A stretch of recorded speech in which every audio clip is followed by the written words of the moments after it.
നമസ്കാരം പ്രിയമുള്ളവരെ. രാഷ്ട്രീയത്തിൽ സ്ഥിരമായി ശത്രുക്കളും മിത്രങ്ങളും ഇല്ല എന്ന് പറയാറുണ്ട്. നമുക്കറിയാം, ഇന്ത്യയുടെ രാഷ്ട്രീയ ചരിത്രം തിരയുന്ന ആർക്കും അറിയാം. നേരത്തെ ഉത്തരേന്ത്യയിലൊക്കെ പരസ്പരം സുഹൃത്തായിരുന്ന മിക്ക രാഷ്ട്രീയ പ്രസ്ഥാനങ്ങളും പിന്നീട് ശത്രുക്കളായി മാറിയിട്ടുണ്ട്. ആദ്യകാലത്ത് യു പിയിലും ബീഹാറിലും ഒറീസയിലുമൊക്കെ കോൺഗ്രസിനെ എതിർക്കുന്നതിന് വേണ്ടി ജനതാദൾ, പിന്നീട് എസ് പി ആയിട്ടും ജനതാദൾ യുണൈറ്റഡ് ആയിട്ടും ബിജു ജനതാദളുമായിട്ടും ഒക്കെ മാറിയ ജനതാദളിൻ്റെ പഴയ രൂപം അവർ കോൺഗ്രസിനെ പരാജയപ്പെടുത്തുവാൻ വേണ്ടി ബി ജെ പിയുമായി സഹകരിച്ചിരുന്നു.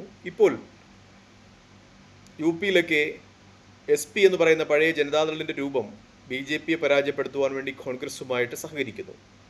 ഇങ്ങ് തമിഴ്നാടിൻ്റെ കാര്യം എടുക്കുകയാണെങ്കിൽ നേരത്തെ ഡി എം കെ, അവിടെ അടൽ ബിഹാരി വാജ്പേയിയുടെ മന്ത്രിസഭയിൽ അവർ ബി ജെ പിക്കൊപ്പമായിരുന്നു. അന്ന് മുരശൊല്ലി മാരൻ ഒക്കെ ബി ജെ പി മന്ത്രിസഭയിൽ മന്ത്രിയായിരുന്നു. അന്ന് മുരശൊല്ലി മാരനെയൊക്കെ അറസ്റ്റ് ചെയ്ത ചില രംഗങ്ങൾ നമുക്ക് ഓർമ്മയുണ്ട്. അദ്ദേഹം കേന്ദ്രമന്ത്രിയായിരുന്നിട്ടും ജയലളിത അധികാരത്തിലെത്തിയപ്പോൾ മുരശൊല്ലി മാരനെയും കരുണാനിധിയും ഒക്കെ ഓടിച്ചിട്ട് പിടിച്ച് അറസ്റ്റ് ചെയ്ത ചില ചിത്രങ്ങളും വീഡിയോ രംഗങ്ങളും ഒക്കെ ഓർക്കുന്ന ആളുകളും ഉണ്ടാകാം. അതായത് രാഷ്ട്രീയത്തിൽ സ്ഥിരമായി ശത്രുക്കളും മിത്രങ്ങളും ഇല്ല എന്നതാണ് യാഥാർത്ഥ്യം. കേരളത്തിൽ തന്നെ മിക്കപ്പോഴും ശത്രുപക്ഷത്തുണ്ടായിരുന്ന പലരും കോൺഗ്രസിലും കമ്മ്യൂണിസ്റ്റ് പാർട്ടിയിലും ബി ജെ പിയിലും ഒക്കെയായി മാറി മാറി മത്സരിക്കുന്നു എന്നതും യാഥാർത്ഥ്യമാണ്.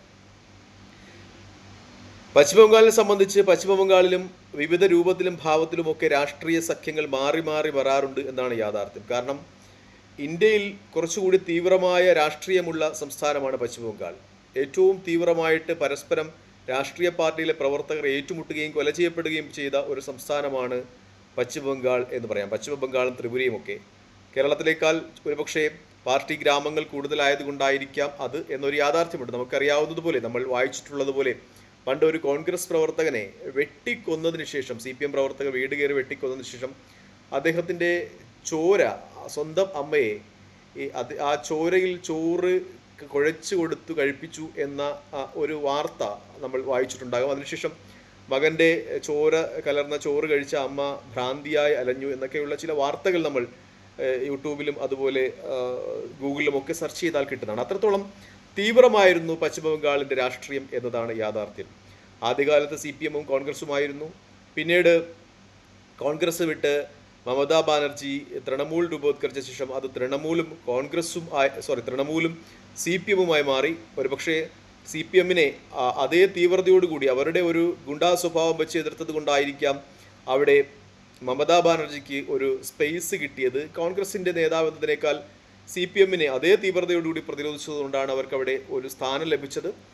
കോൺഗ്രസ്സുകാർ കുറച്ചുകൂടി മിതത്വം പുലർത്തുന്നതുകൊണ്ട് കോൺഗ്രസിൻ്റെ ആ തീവ്രത പുലർത്തുന്ന നേതാവിനോടൊപ്പം കോൺഗ്രസ്സുകാർ നിന്നു. അതിനുശേഷം അവർ കോൺഗ്രസ് വിട്ട് തൃണമൂലിൽ പോയപ്പോഴും കോൺഗ്രസ് പ്രവർത്തകരും അണികളുമൊക്കെ മമതാ ബാനർജിക്കൊപ്പം നിന്നു. പിന്നീട് അവിടുത്തെ സംഘർഷം തൃണമൂലും ബി ജെ പിയും തമ്മിലായി. ഇപ്പോൾ തൃണമൂലും ഏകദേശം അവസാനിക്കുന്നു എന്ന റിപ്പോർട്ടുകൾ പുറത്തു വരികയാണ്. ഇപ്പോൾ ബി ജെ പി ആ കളം പിടിച്ചിരിക്കുകയാണ്. തൃണമൂലിൻ്റെ നേതാക്കന്മാരെയൊക്കെ റോഡിലൊക്കെ ഓടിച്ചിട്ട് തല്ലുകയാണ്. മമതാ ബാനർജിക്ക് പോലും ഇപ്പോൾ ബംഗാളിൽ നിൽക്കുവാൻ പറ്റില്ല എന്ന അവസ്ഥയാണ്. മമതാ ബാനർജിയുടെ മന്ത്രിസഭയിലെ പലർക്കും ഇതിനോടകം ബി ജെ പി പ്രവർത്തകരുടെ തല്ലുകൊണ്ടു കഴിഞ്ഞു. മമതാ ബാനർജിയുടെ മരുമകൻ ഉൾപ്പെടെ പലർക്കും തല്ലുകൊണ്ടു കഴിഞ്ഞു. അവരെയൊക്കെ കോൺഗ്രസ് ഭരിക്കുന്ന സംസ്ഥാനങ്ങളിലേക്ക് മാറ്റി ചികിത്സയ്ക്ക് കൊണ്ടുപോകാമെന്ന് കോൺഗ്രസിൻ്റെ വക വാഗ്ദാനവുമുണ്ട്. ഇന്ന് വരുന്നൊരു വാർത്ത ബംഗാളിനെ സംബന്ധിച്ച് ഏറ്റവും നിരാശാജനകമാണ് മമതാ ബാനർജിയെ സംബന്ധിച്ച്. കാരണം മഹുവ മൊയ്ത്ര എന്ന് പറയുന്ന അവരുടെ എക്കാലത്തെയും മികച്ച കുന്തമുന എന്ന് തന്നെ പറയാം. കാരണം ലോക്സഭയിൽ ഏറ്റവും വിദഗ്ധമായ ബി ജെ പിയെ നേരിടുന്ന തൃണമൂൽ കോൺഗ്രസിൻ്റെ കുന്തമുന എന്നറിയപ്പെടുന്ന നേതാവ് അവരുടെ ഇന്നത്തെ ചില പ്രസ്താവനകളിൽ, വാക്കുകളിൽ ഒളിച്ചിരിക്കുന്നതും അവരും ഒരുപക്ഷെ ബി ജെ പിയിൽ പോയേക്കാമെന്നാണ്. കാരണം ബി ജെ പിയുടെ നിലവിലുള്ള പശ്ചിമബംഗാൾ മുഖ്യമന്ത്രി സുവേന്ദു അധികാരിയെ പ്രകീർത്തിച്ചുകൊണ്ടാണ് ഇന്നവർ സംസാരിച്ചിരിക്കുന്നത്. സുവേന്ദു അധികാരിയെ സംബന്ധിച്ച് അദ്ദേഹം കോൺഗ്രസ്, പിന്നെ തൃണമൂൽ കോൺഗ്രസ്, അതിനുശേഷം ബി ജെ പി എന്ന രീതിയിലാണ് അദ്ദേഹത്തിൻ്റെ ഒരു രാഷ്ട്രീയ പലായനം നടക്കുന്നത്. അതുകൊണ്ട് തന്നെ നേരത്തെ ഈ മഹുവ മൊയ്ത്രയും സുവേന്ദു അധികാരിയും ഒക്കെ തൃണമൂൽ കോൺഗ്രസിലുണ്ടായിരുന്ന സമയത്ത് അദ്ദേഹം തന്നോട് വളരെ അനുകമ്പാപൂർണമായിട്ടായിരുന്നു പെരുമാറിയിരുന്നത്. 2014 താൻ ലോക്സഭയിലേക്ക് മത്സരിക്കുവാൻ സീറ്റ് കിട്ടും എന്ന് ആഗ്രഹിച്ചിരുന്നു, പ്രതീക്ഷിച്ചിരുന്നു, പ്രാർത്ഥിച്ചിരുന്നു. പക്ഷെ കിട്ടിയില്ല. ആ അവസരത്തിൽ തന്നെ വിളിച്ച് ആശ്വസിപ്പിച്ചത് സുവേന്ദു അധികാരി മാത്രമാണ്. തനിക്ക് ലോക്സഭാ സീറ്റ് കിട്ടുമ്പോഴും താൻ താരതമ്യേന ജൂനിയർ ആയതുകൊണ്ട് തൃണമൂൽ കോൺഗ്രസിലെ നേതാക്കന്മാരാർക്കും തനിക്ക് വേണ്ടി പ്രസംഗിക്കാനോ തെരഞ്ഞെടുപ്പ് പ്രചരണത്തിനോ വന്നിട്ടില്ല. അന്നും തനിക്ക് വേണ്ടി തെരഞ്ഞെടുപ്പ് പ്രചരണത്തിന് വന്നത് സുവേന്ദു അധികാരി എന്ന് പറയുന്ന അന്ന് തൃണമൂൽ കോൺഗ്രസ് നേതാവായിരുന്ന ഇപ്പോൾ ബി ജെ പി മുഖ്യമന്ത്രി ആയ ആളാണ്. സുബേന്ദു അധികാരിയുമായിട്ട് തനിക്ക് വൈകാരികമായ അടുപ്പമുണ്ട് എന്ന് മഹുവ മൊയ്ത്ര എന്ന് പറയുന്ന തൃണമൂലിൻ്റെ ഏറ്റവും മികച്ച പാർലമെന്ററിയറിൻ്റെ ഭാഗത്ത് നിന്ന് ഇന്ന് ഒരു പരാമർശമുണ്ടായിരിക്കുന്നു. അത് വ്യക്തമായ ഒരു സൂചനയാണ്. ഒരുപക്ഷെ മഹുവ മൊയ്ത്രയും പശ്ചിമ ബംഗാളിൽ നിന്ന് മമതാ ബാനർജി വീക്ഷിച്ചുകൊണ്ട് ബി ജെ പിയിൽ പോകുവാനുള്ള സാധ്യതകളുണ്ട്. പ്രത്യേകിച്ച് മഹുവ മൊയ്ത്രയെ പറ്റി പറയുകയാണെങ്കിൽ അവർ ബി ജെ പിയെ വളരെ ശക്തമായ ഭാഷയിൽ എതിർക്കുന്ന ഒരു നേതാവാണ്. ഇന്നവർ കുറച്ചുകൂടി പറയുന്നുണ്ട് മമതാ ബാനർജി മിക്കപ്പോഴും വിജയസാധ്യത ഇല്ലാത്ത ആളുകൾക്ക് സീറ്റ് കൊടുത്തു എന്നൊക്കെ വ്യക്തമായ ഭാഷയിൽ അവർ മമതാ ബാനർജിക്കെതിരെ ആരോപണം ഉന്നയിക്കുകയും ചെയ്യുന്നുണ്ട്. ഇപ്പോൾ ആരാണ്, എപ്പോഴാണ്, എങ്ങനെയാണ് ബി ജെ പിയിൽ പോകുന്നത് എന്ന് നമുക്ക് നിർവചിക്കുവാനേ കഴിയാത്തൊരവസ്ഥയാണ്. ഇന്നലെ വരെ ബി ജെ പിയുടെ കടുത്ത വിമർശകയായിരുന്ന മഹുവ മൊയ്ത്ര ഇന്ന് ബി ജെ പി മുഖ്യമന്ത്രിയെ പ്രകീർത്തിച്ചുകൊണ്ട് സംസാരിക്കുന്നു എന്ന് നമ്മൾ പറയുമ്പോൾ ആര് എപ്പോൾ എങ്ങനെ ബി ജെ പിയിൽ പോകുമെന്ന് പറയാൻ പറ്റില്ല. ആരാണ് മതേതര ചേരിയോടൊപ്പം ഉറച്ചു നിൽക്കുന്നത് എന്ന് പറയുവാൻ കഴിയില്ല എന്നാണ് യാഥാർത്ഥ്യം. പണ്ട് ഈ രാമജന്മ ക്ഷേത്രവുമായി ബന്ധപ്പെട്ട് ബാബറി മസ്ജിദ് തർക്കവുമായി ബന്ധപ്പെട്ട് എൻ്റെ ചെറിയ കാലത്ത് അന്ന് ലോക്സഭയിൽ ഒരു പ്രസംഗം ഓർമ്മിക്കുന്നുണ്ട്. അന്ന് രാംവിലാസ് പാസ്വാൻ്റെതായിരുന്നു. രാംവിലാസ് പാസ്വാൻ വളരെ വിദഗ്ധമായിട്ട് വളരെ മനോഹരമായ ഭാഷയിൽ അന്ന് ബി ജെ പി എതിർത്തു.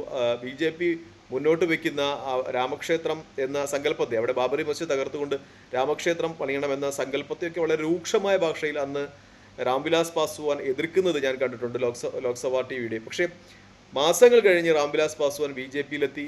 പിന്നെ ബി ജെ പിയുടെ മന്ത്രിയായി. ഇപ്പോൾ രാംവിലാസ് പാസ്വാന്റെ മകൻ ചിരാഗ് പാസ്വാൻ ബി ജെ പിയുടെ ഏറ്റവും വലിയ വക്താവായി നിൽക്കുന്നു. അവരുടെ ഘടകകക്ഷി എൽ ജെ പി ബീഹാറിൽ ബി ജെ പിക്കൊപ്പം അടിയുറച്ചു നിൽക്കുന്നു എന്നാണ് യാഥാർത്ഥ്യം. അതായത് വിവിധ ഘട്ടത്തിൽ ബി ജെ പിയെ ശക്തമായി എതിർത്ത നേതാക്കന്മാരൊക്കെയും പിന്നീട് ബി ജെ പിയുടെ ഭാഗമായിട്ടുണ്ട് എന്നതാണ് ഏറ്റവും വലിയ യാഥാർത്ഥ്യം. അത് ഏത് രാഷ്ട്രീയ പ്രസ്ഥാനത്തിലെടുത്താലും ഇപ്പോൾ ഡി എം കെയുടെ ഭാഗത്ത് നിന്ന് അങ്ങനെ ചില നീക്കങ്ങൾ ഉണ്ടായേക്കാം എന്ന രീതിയിൽ ഉള്ള ചർച്ചകൾ വരികയാണ്. കാരണം കോൺഗ്രസ് ഇപ്പോൾ ഓൾറെഡി അവിടെ ടി വിക്കൊപ്പമാണ്, വിജയ്ക്കൊപ്പമാണ്. അപ്പോൾ ഡി എം കെയെ സംബന്ധിച്ച് ഇനി ദേശീയ രാഷ്ട്രീയത്തിൽ ഡി എം കെക്ക് യോജിക്കുവാൻ പറ്റുന്ന ഒരു രാഷ്ട്രീയ പ്രസ്ഥാനം ബി ജെ പി ആണ്. ഒരു ദ്രാവിഡ ആര്യ സംഘടനം അല്ലെങ്കിൽ ഡി എം കെ ദ്രാവിഡ കക്ഷിയാണ്, ബി ജെ പി ആര്യവത്കരണമുള്ള പാർട്ടിയാണെന്നൊക്കെ പറഞ്ഞ് നേരത്തെ തമ്മിൽ തല്ലിയിരുന്ന ആ രാഷ്ട്രീയ പ്രസ്ഥാനങ്ങൾ വരെ യോജിപ്പിൻ്റെ ഒരു ഘട്ടത്തിലേക്ക് നീങ്ങുന്നു എന്നത് ഒരു യാഥാർത്ഥ്യമാണ്. അങ്ങനെ വിവിധ സംസ്ഥാനങ്ങളിൽ വിവിധ തരത്തിലുള്ള നേതാക്കന്മാർ ബി ജെ പി ഒക്കെ രൂക്ഷമായി വിമർശിച്ചിരുന്നു. പിന്നീട് ബി ജെ പി സഖ്യത്തിൻ്റെ അല്ലെങ്കിൽ ബി ജെ പിയിലൊക്കെ ചേരുന്ന ഒരു പ്രവണത കണ്ടു തുടങ്ങുന്നു. അത് ഇപ്പോഴല്ല, ബി ജെ പി എന്ന് പറയുന്ന രാഷ്ട്രീയ പ്രസ്ഥാനം അതിൻ്റെ വളർച്ച രേഖപ്പെടുത്തി തുടങ്ങിയ അന്നു തന്നെ കണ്ടു തുടങ്ങിയിട്ടുണ്ട് എന്നാണ് ഏറ്റവും വലിയ യാഥാർത്ഥ്യം. ഇനി ആരൊക്കെ ബി ജെ പി എതിർക്കും അതേ തീവ്രതയോടുകൂടി തന്നെ പിറ്റേന്ന് ബി ജെ പിയിലേക്ക് പോകും എന്ന് നമ്മൾ കണ്ടറിയേണ്ടിയിരിക്കുന്നു എന്നതാണ് ഏറ്റവും വലിയ യാഥാർത്ഥ്യം. തൽക്കാലം ഈ വീഡിയോയുടെ വാങ്ങുകയാണ്. മറ്റൊരു വീഡിയോ കാണുന്നവരെ നന്ദി, നമസ്കാരം, ജയ് ഹിന്ദ്. വീഡിയോ ഇഷ്ടപ്പെടുന്നുണ്ട് ലൈക്ക് ചെയ്യുക, ഷെയർ ചെയ്യുക, കമൻറ്റ് ചെയ്യുക. മറ്റൊരു വീഡിയോ കാണുന്നവരെ ജയ് ഹിന്ദ്.